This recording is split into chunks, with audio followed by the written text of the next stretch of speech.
당근, 사과, 양배추. 사과하고 당근하고 양배추하고 매일매일 이렇게 한 잔씩 먹고 있어요. 이거 요즘 유행하는 건강 주스잖아요. 이걸 마시고 혈당 스파이크를 일으켰다고요? 당뇨병의 소인이 있기 때문에 이렇게 올라가는 겁니다.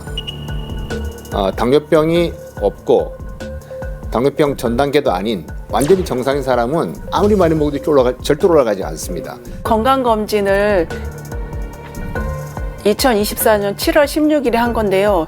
이게 공복혈당이 많이 나왔어요. 몇으로 나왔어요? 155까지 올라가지고 제가 깜짝 놀랐어요. 공복 혈당이 155. 현주님은 이미 당뇨 초기입니다. 현재 당뇨약도 복용 중인데요. 한 3년 정도 된 것 같아요. 매일 아침에 하루에 한 번씩 먹어요. 당뇨가 더 심해질까 걱정돼 청소할 때도 댄스 추가. 틈만 나면 운동을 하려고 노력한다는데요.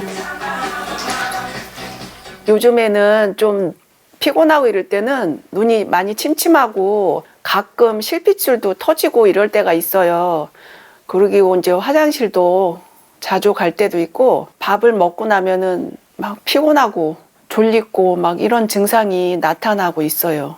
아닙니다. 당뇨 초기 증상은 아닙니다. 당뇨 초기 증상은 없다가 답이 되겠고요. 엄마 합병증 걸려서 어떻게 될까 봐 각막 쪽에도 많이 오고 피부도 많이 손상된다고 해가지고 혹시나 엄마 어떻게 될까 봐 걱정을 많이 했었어요. 무엇보다 두려운 건 당뇨 합병증. 이런 합병증을 아마 들어보시기만 하더라도 끔찍하실 텐데 혈당이 높게 되면은 그 혈관에 굉장히 많은 스트레스가 가게 됩니다. 근데 우리 몸에 혈관이 가지 않는 데는 없잖아요. 그래서 전신에 합병증을 유발할 수 있게 됩니다. 심근경색에 의해서 심정지가 나타날 수 있다든지 그다음에 뇌졸중이 생겨가지고 또 사망할 수 있다든지 아니면 성인에서 실명을 하게 되는 가장 흔한 원인이 지금 당뇨병입니다. 투석 치료나 콩팥 이식이 필요한 그런 가장 흔한 원인이 지금은 당뇨병입니다. 사고를 제외하고 하지를 절단하게 되는 가장 흔한 원인이 당뇨병입니다. 반대로 처음 진단 시부터 철저히 혈당을 조절하게 되면 당뇨병을 아무리 오랫동안 앓더라도 이런 합병증이 안 생길 수가 있는 거지요. 그래서 철저한 관리가 중요한 것이 당뇨병입니다. 현주님의 당뇨는 현재 어디까지 왔을까요? 인슐린 저항성이라고 하는 거는 인슐린이 분비가 돼가지고 네. 내 몸에서 얼마나 잘 작용을 하는가를 보는 거예요. 인슐린 저항성이 높은 걸까요? 1.4면 거의 정상이에요. 그럼 뭐가 문제죠? 베타 세포 기능, 인슐린 분비하는 능력이 굉장히 많이 떨어져 있어요. 예를 들어서 100이 정상이라면 네. 한 16밖에 안 된다. 그런 거거든요. 아, 현주님은 인슐린이 잘 분비되지 않았던 거군요. 그래서 지금 당뇨의 타입이 그렇게 비만하지 않으면서 이렇게 당뇨가 생기는 분들이 인슐린 저항성보다는 이렇게 인슐린을 만드는 능력이 많이 떨어져 있습니다. 인슐린 분비가 잘 안 된다고 하는 것은 공급이 딸리는 상황으로 생각하시면 되겠는데요. 첫째는 공장 수가 적다. 그다음에 공장의 생산성이 떨어져 있다. 이 두 가지겠죠. 그래서 인슐린을 만들어내는 세포는 베타세포인데 베타세포 양 자체가 적은 경우 그리고 베타세포 양은 충분한데 생산성이 떨어진 거예요. 근데 그게 왜 모자르는 거예요? 유전적인 영향이 있어요. 아, 유전적인 것 때문에요?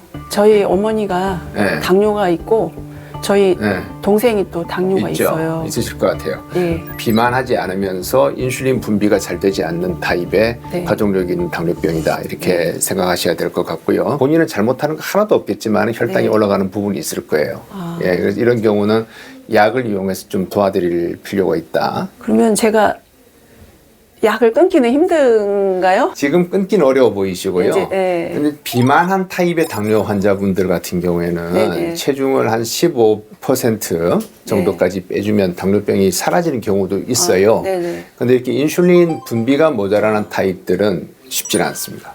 당뇨약을 끊을 수가 있습니다. 근데 인슐린 분비가 부족하신 분들은 좀 어려운 경우들이 대부분입니다. 그런데 인슐린 분비가 떨어져 있지만 아예 안 나오는 건 아니거든요. 그렇다면 이 정도의 인슐린 분비능으로 견딜 만한 정도의 식사를 하시면 되는 거예요. 그래서 완만하게 혈당이 올라갈 수 있는 그런 식단을 구성하는 것이죠. 억울하시죠? 그렇죠? 억울하실 겁니다.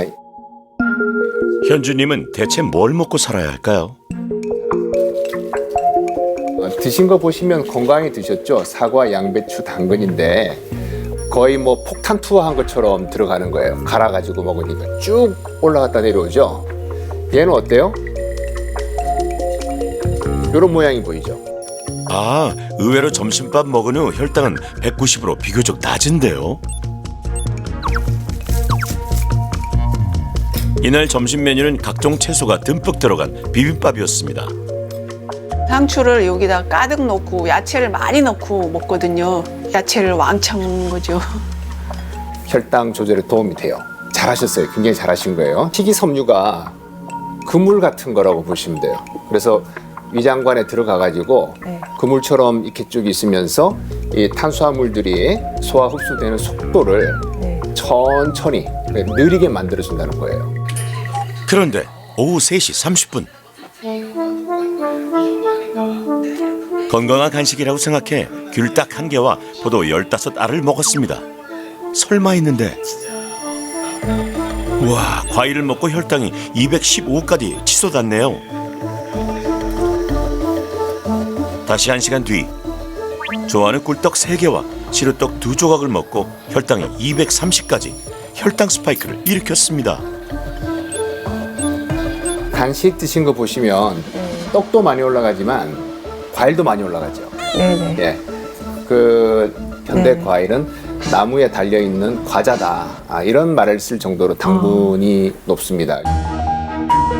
따라서 빵, 과일 같은 단 음식을 먹고 싶다면 간식보다 식후 디저트로 먹는 것이 좋습니다.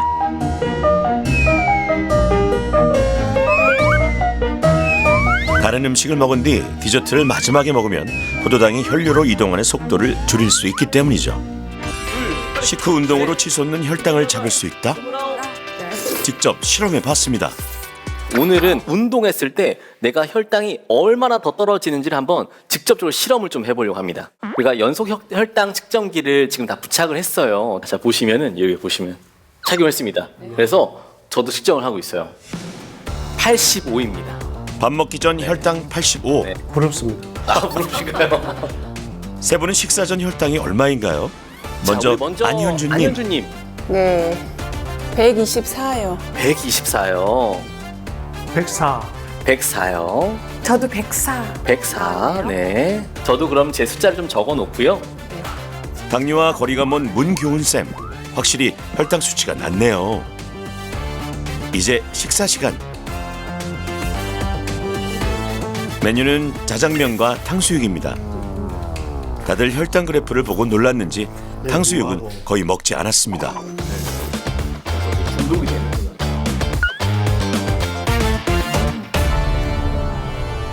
너무 배가 고파서 엄청 먹었거든요. 우선 먼저 제 혈당부터 좀 볼게요. 저는 85에서 지금 보면은 125까지 올랐네요. 네. 조금 올랐네요. 125까지.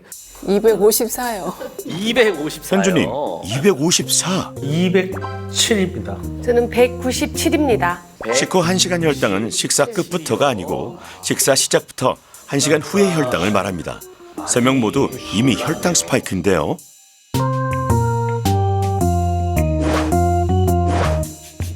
하지만 아직도 혈당이 계속 오르거나 유지될 거라는 표시 보이시죠?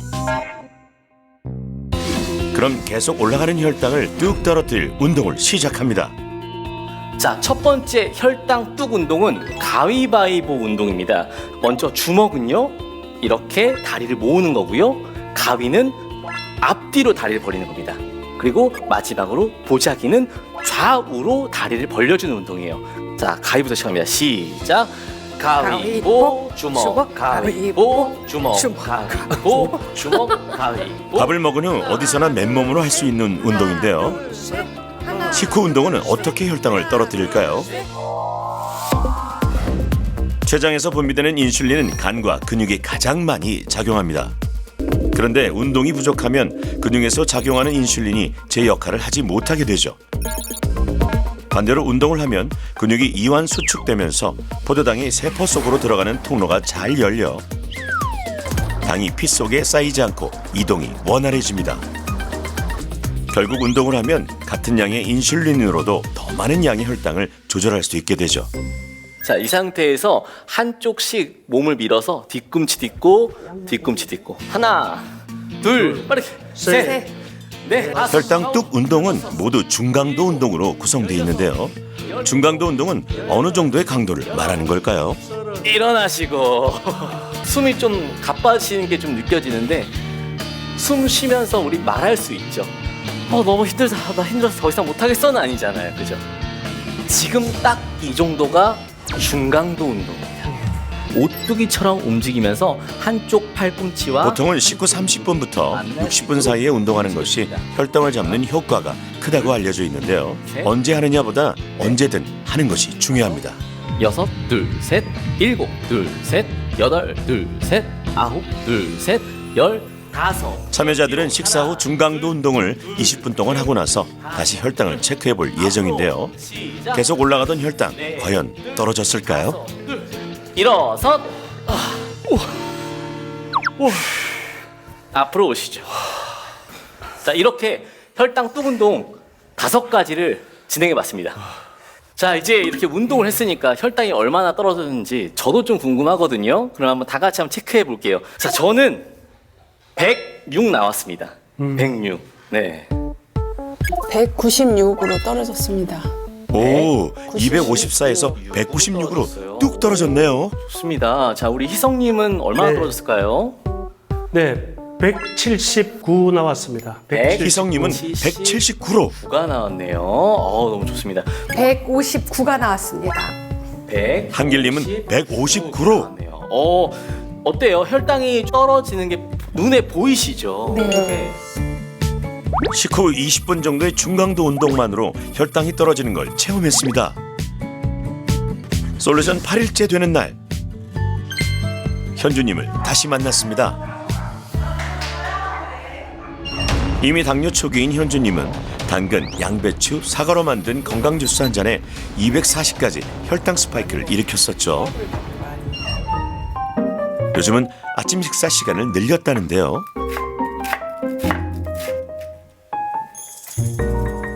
이제 혈당을 덜 올리게 하려면 생활 태도를 바꿔야 될 것 같아서 바꿨어요. 빨간색, 노란색, 초록색, 총천연색 채소를 천천히 씹어 먹고요. 사과 대신 단백질 많은 달걀을 먹습니다. 아까 식사하기 전에는 145였었거든요. 지금 40분 지났거든요. 그런데 161로 올랐어요. 와, 160일. 진짜 많이 오르지 않았네요. 이런 음식을 먹으니까 이렇게 많이 오르지 않아서 조금 안심이 돼요. 똑같이 아침 식후 40분 혈당인데요. 혈당 변동폭이 이렇게 다릅니다. 점심도 마찬가지. 탄수화물의 분해와 흡수를 늦춰줄 채소와 단백질의 양을 더 늘리고요. 탄수화물인 밥은 맨 마지막에 먹습니다. 교수님이 먹는 순서에도 중요하다고 그래서 이제 요거를 순서를 이제 채소 먼저 먹고 고기 먹고 이제 밥을 맨 나중으로 먹고 있어요. 지금은 124 됐어요. 먹는 게 진짜 중요한 것 같아요. 순서가. 당뇨를 막기 위한 17일간의 도전. 귀하신 몸에 어떤 변화가 있을까요? 고생 많으셨죠? 네, 그래도 보람. 이미 당뇨병 초기였던 그러셨어요. 현주님. 예. 자, 일단 제가 결과를 말씀드릴게요. 현주님도 변화가 있을까요? 원래는 너무너무 좋으세요. 많이 좋아지셨고. 네, 지난번에 오셨을 때 공복 혈당이 148이었는데요. 지금 121이 됐습니다. 혈당이 굉장히 잘 조절되고 있다, 이렇게 볼 수가 있고요. 인슐린도 조금 더 잘 나오는 쪽으로 지금 추정이 돼요. 그리고 지난번에 베타세포 기능이 16.1이었으면 이번은 23.6 정도로 굉장히 좋아진 걸 볼 수가 있습니다. 인슐린을 분비하는 베타세포 기능이 많이 좋아졌네요. 당뇨 초기인 현주님도 당뇨의 진행을 거꾸로 돌리는데 성공했습니다. 당뇨병 환자한테 일반적으로 추천하는 그런 혈당 조절 범위가 있습니다. 70부터 180까지인데요. 그 목표 범위 내에 96%가 들어갔습니다. 굉장히 잘하셨고, 당뇨 환자라서 특히나 걷잡을 수 없었던 혈당을 완만하게 잡았습니다. 그러니까 너무 또 잘하시면 약도 한번 끊어볼 수도 있을 것 같고 그렇습니다. 예, 파이팅 하십시오. 아주 기뻐요. 제가 그동안 노력한 보람이 나타나니까 아주 오늘은 기분이 날아갈 것 같아요. 내가 관리만 잘하면은 이거는 그렇게 큰 문제는 아니겠구나. 자신감이 많이 생겼어요.